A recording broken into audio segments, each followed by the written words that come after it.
See, I'm one of those guys who naively is always waiting for the fever to break, right? And I'm always trying to prod people to see the light. Well, look, here we go. This is another example which totally debunks and destroys the notion that Trump is anti-war and anti-establishment. There are voters of his who truly and genuinely seem to think, no, he's anti-war, bro. The politicians know he's anti-war. The media, the politicians know he's not anti-war. I think the media knows he's not anti-war, but some of the voters genuinely think it. Okay, well, I'll put this out there very simply. Go ahead. If you're one of the voters who thinks Trump is anti-war, the supporters, you try to square this circle for me. He was just given a press conference. This is the same press conference where he told people what he thought about Luigi Mangione. Look at what he ends up bragging about during his press conference. I can say that Assad was a butcher. What he did to children. You remember I attacked him with the 58 missiles. Unbelievable missiles coming from ships 700 miles away, and every one of them hit their target.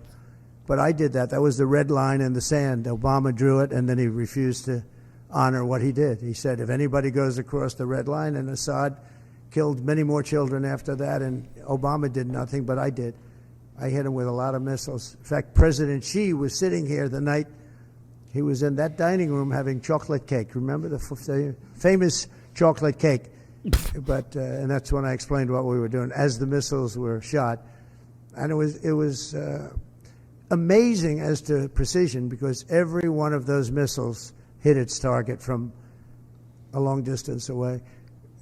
Had President Obama drawn the line and where it meant something, you wouldn't have even had Russia there. But in the end, I never understood why Russia went there. They were not getting very much out of it. Bragging about being a warmonger and bombing Syria 58 times. If Obama had given this exact speech, if Biden had given this exact speech, the right would use it as a classic example of, look at this neocon warmonger who is obsessed with starting shit with other countries. Trump says it, nobody on the right's going to bring it up, and the next day they'll be right back to calling him anti-war.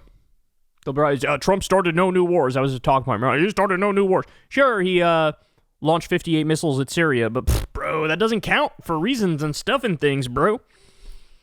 Do you see it now? Do you get it now? Do you get that this man is a walking contradiction? So you should never go by what he says, but by what he actually does. Do you understand that now? And by the way, it is a totally and completely incoherent and contradictory attack against Obama. He released a statement too, when Syria was falling. He released a statement too that had this exact contradiction in it. You know how that makes no sense, right? So he attacks Obama for not enforcing the red line, meaning he's attacking Obama for not attacking Syria, for not going after Assad. But then in the next breath, Trump said, stay out of it. It's none of our business. It's none of our business. We should stay out. Okay, you can't simultaneously say those things, because Obama didn't attack Assad, didn't take him out, and you say at the end of your statement that's what you want, is to stay out. It's like, okay, that's what he kind of did, right?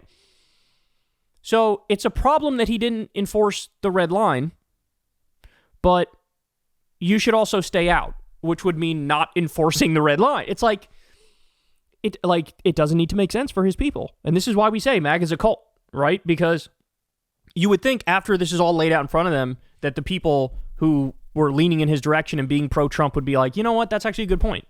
He is contradicting himself.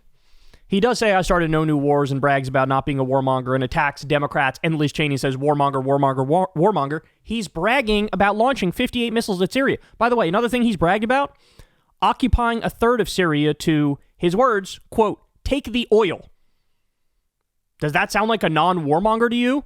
Does that sound like a dove? Is that a peacenik? Yeah, we're occupying this foreign country illegally to steal their natural resources while launching 58 missiles at them. But you know what? I love peace. Like, what is this? What is this? So look, as I said, when it comes to somebody like Trump, you always need to go by his actions, not his words. Because when he talks He contradicts himself, sometimes literally within the same statement. So what is his real record? He signed a pro-torture executive order. He pardoned Blackwater war criminals who gunned down civilians. His very first military raid as president killed a young American girl. He hired neocon warmongers like John Bolton and Mike Pompeo and Gina Haspel to run his foreign policy. He ramped up the military budget every single year. He dropped the mother of all bombs on Afghanistan. He talks about wanting war with Mexico in his second term. He said that Biden isn't supporting Israel enough and letting them finish the job. We're going to let them finish the job. He armed Saudi Arabia as they did a genocide in Yemen and vetoed a bill to cut off the weapons to them. He ripped up the Iran agreement. He tried to coup Venezuela. He assassinated a top Iranian commander. He's going to let Israel annex the entire West Bank because he took $100 million from Miriam Adelson. He already let Israel illegally annex the Golan Heights. He occupied a third of Syria, like we just discussed, to take the oil.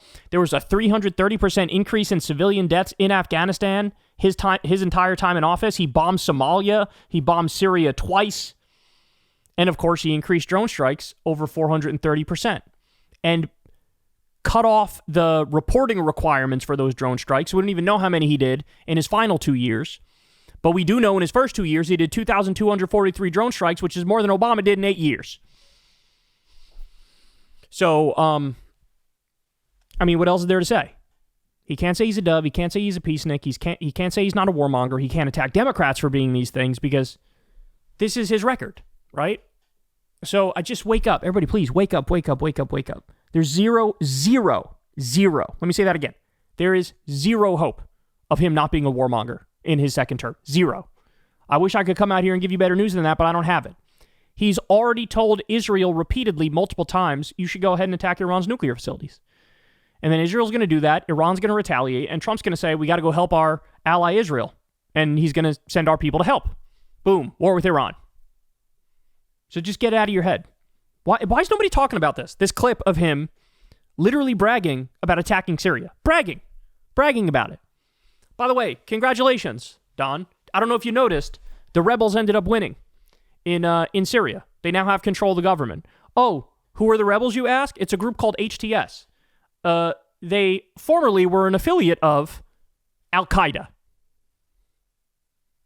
I know you're a New Yorker. I wonder how do your fellow New Yorkers feel about that? You were there on 9/11, right? That's right. Who attacked us on 9/11? Al-Qaeda. Now you're gleeful because an Al-Qaeda affiliate has taken over Syria. I'm sure that's going to end well. I'm sure that's going to go well, right? God damn it. I hate these people. Oh, I can't. All right, there you have it. Bragging about being a warmonger, and nobody except us is talking about it. Hey, y'all, do me a favor and like and subscribe. It helps out big time in the algorithm. Click the bell as well for notifications when videos drop, and watch that video on screen right now. You know you want to.